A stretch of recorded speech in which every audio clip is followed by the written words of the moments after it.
Hello everyone and welcome to the Sports Psychology mini-series. In this Sports Psychology mini-series there will be 4 episodes, and in each episode I will be covering a different aspect of sports psychology. The overall goal of this mini-series is to offer simple ways and techniques for athletes to control their mind, body and emotions before, during and after competition. Each episode will be between 15 and 20 minutes long. Now, before I can offer ways and techniques for athletes to control their emotions and their anxiety, we first need to understand what anxiety actually is and where it actually comes from. And this is what I'll be covering in today's episode. Now, when we learn about anxiety, we have to distinguish between arousal and anxiety. And I'll start off by talking about arousal. Arousal, all in all, is just an activation of an individual. So arousal levels are your excitement levels, anticipation levels, alertness, and aggression levels. So arousal levels in itself are something completely normal and something that every athlete has before competition. And I would say it's something that every athlete should have before competition. However, then there's the question of how big do you want your arousal levels to be? So how big do you want your excitement, alertness, anticipation levels, or even nervousness to be? And research has actually shown that there's an inverted U relationship between arousal levels and performance. So that means there's an optimum arousal level for optimum performance. Now, something that is important to note here is that the optimum arousal level for your optimum performance is different for each individual. An optimum arousal level for myself might not be the optimum arousal level for my teammate. So it's different based on each individual. However, since we have this inverted U relationship between arousal levels and performance, that means that there's under-arousal and over-arousal. So if an athlete is under-aroused, that means that normally they underperform, lack determination, lack fight to actually perform. Athletes which are over-aroused, they feel stressed, anxious, and could show physical symptoms like sweating and increased heart rate. And in the end, over-arousal is what can lead to anxiety. So arousal levels in itself are something completely normal. But your level of arousal and, crucially, the way you react to those arousal levels is what can lead to anxiety. And most of the times it is having over-arousal which will lead to anxiety. Under-arousal can lead to anxiety as well.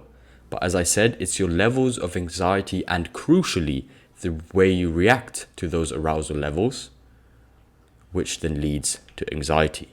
Now let's say an individual or athlete couldn't react or couldn't cope with their arousal levels and have therefore developed anxiety. It is important to know that there are 2 different types of anxiety. We have cognitive anxiety and somatic anxiety. Cognitive anxiety is all psychological. So cognitive anxiety are in general your thoughts or your negative thoughts. Thoughts that can lead to a lack of confidence, that can lead to a sense of worry or fear. But it's important to know that cognitive anxiety is all psychological. And what we can see is that cognitive anxiety is higher in the days leading up to competition. Now, somatic anxiety, on the other hand, is not psychological, but is physiological. So somatic anxiety are things such as increased respiration rates, increased heart rate, starting to sweat, starting to have increased blood pressure, increased muscle tension. That is a sign of somatic anxiety. And somatic anxiety normally is higher in the hours and minutes leading up to competition. And it's important to know these 2 types of anxiety because when we get into the ways and techniques to deal with anxiety, we want different techniques for the exact anxiety that a person shows. Now, it has been researched and found out, without any surprise I would say, that there's a negative relationship between anxiety and performance. So it has been found out that if anxiety rises, performance drops. Nice and simple. However, anxiety doesn't only impact performance. Anxiety can impact self-confidence. Now, since we are now talking about self-confidence, I thought I'd address a few misconceptions I've heard and read about self-confidence. And the first misconception that I've heard about self-confidence is that either you have it or you don't. So the misconception is either you have self-confidence or you don't have self-confidence. And I can say that statement is completely false. Self-confidence is not something that a person either has or doesn't. Self-confidence is something that you can train, something that you can build on yourself. It might take time, it might take effort, but self-confidence is something that you can train yourself to have. So it's not the case if someone either has self-confidence or someone doesn't have self-confidence. However, that doesn't disregard the fact that you would want self-confidence as a trait, not a state. So you want athletes to have self-confidence as a trait, not a state. You want athletes to feel confident in themselves no matter the situation they are in. You do not want athletes to feel self-confident in just a specific situation. But the statement of either you have self-confidence or you don't is false. Now, the second misconception that I've heard is that only positive feedback can build self-confidence. Yes, positive feedback is probably one of the biggest or has one of the biggest influences on self-confidence, but it's not the only thing that can build self-confidence. There are many other things that can build self-confidence, and the most important thing to build self-confidence, in my opinion, and that has been researched as well, is preparation. What we can see in athletes that prepare properly, that train hard, that do all the things that they need to do, those athletes, more often than not, go into competition more self-confident than others. So preparation, for me, is the key to self-confidence. Obviously, your skill level have an effect on self-confidence as well. If you feel like your skill level and your performance level is quite high in training or in other competitions, your self-confidence will obviously benefit from that. Another thing that benefits self-confidence, which I feel is sometimes overlooked, is environmental comfort or environmental support. So that means support from your coach, support from your friends, and crucially, support from your parents. And finally, what I'd also say influences self-confidence in a positive way is experience. Experience of having been in a situation before, and crucially, or hopefully have been successful in this situation before, but experience as a whole gives you a huge amount of self-confidence as well. So as you can see, it's not only positive feedback that can build self-confidence. Now, on the other hand, another misconception which kind of builds on the second one that I've just said is that mistakes inevitably destroy self-confidence. Again, that is completely false. Yes, for some people, mistakes might destroy self-confidence, or mistakes might take a hit on self-confidence, but mistakes do not always inevitably destroy confidence. You can always build on mistakes. You've got athletes that if they make mistakes, they find a way to become better, they find a way to work harder, and through that gain even more self-confidence. So saying that mistakes will always destroy self-confidence is false. And the final misconception that I wanted to address was the misconception of success always builds self-confidence. Yes, it is true that probably nothing builds self-confidence as much as success. But there are situations where success actually doesn't build self-confidence.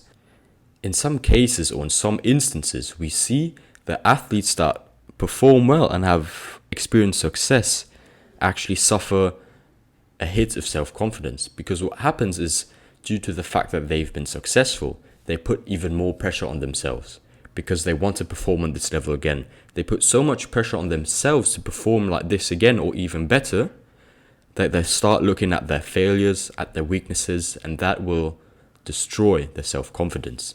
So saying that success always builds self-confidence is wrong. Yes, it is true that probably 80% of the time success will build self-confidence, but it's just important to know that success doesn't always have to build self-confidence. But now going back to anxiety, there's an interesting theory that I thought I wanted to share with you guys. And as you might remember, before I said that there's a negative relationship between anxiety levels and performance. Now this theory looks at the interaction between arousal levels, cognitive anxiety, and performance. And I feel it's really important to understand this theory to then give you ways and techniques to tackle your anxiety before competition. Now, this theory is called the catastrophe theory. If you want, you can look this up and research a little bit by yourself about it. Now, before I go into this theory, it's important to know that each individual is different.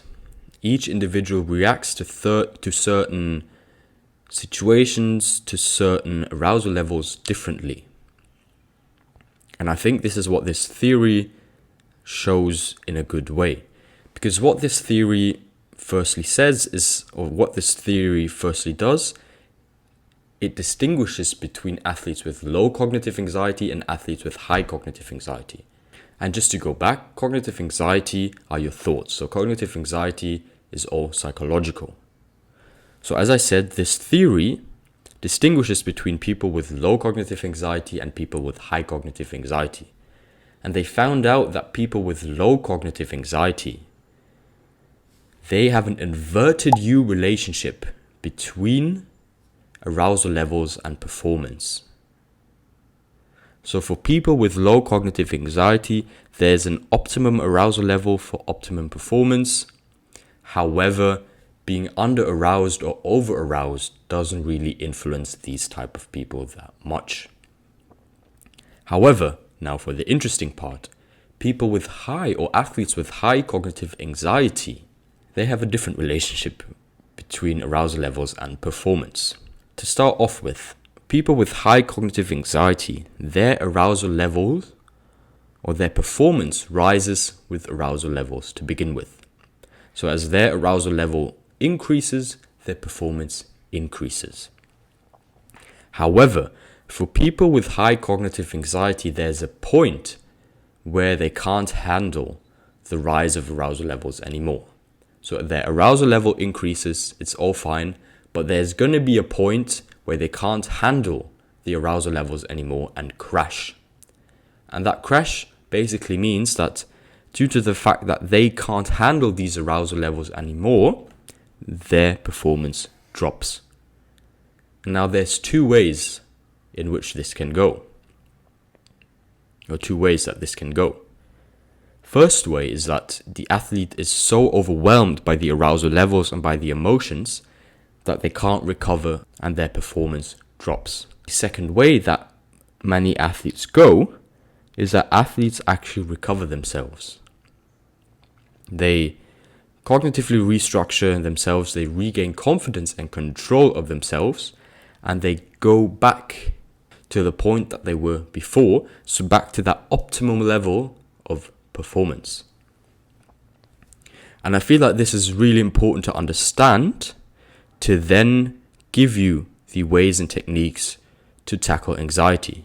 So in the next episode, I'll be talking about how you can deal with that crash, how you can deal and what you can do when you've hit the point where you can't cope with the emotions anymore and you've crashed, or to, in the first place, not experience this crash at all. So in the next episode, we'll be looking at ways and techniques to control anxiety, and for ways and techniques to keep yourself on a level and on an emotional level where your arousal levels and anxiety levels do not impact performance as much. But this is it for today's episode. This is it for episode 1 of the Sports Psychology mini-series. I hope you enjoyed. I hope you've learned something about anxiety. And from next episode onwards, I will offer ways and techniques to tackle anxiety. But for now, thank you for listening or watching if you're watching this on YouTube. I'll see you next time. Goodbye.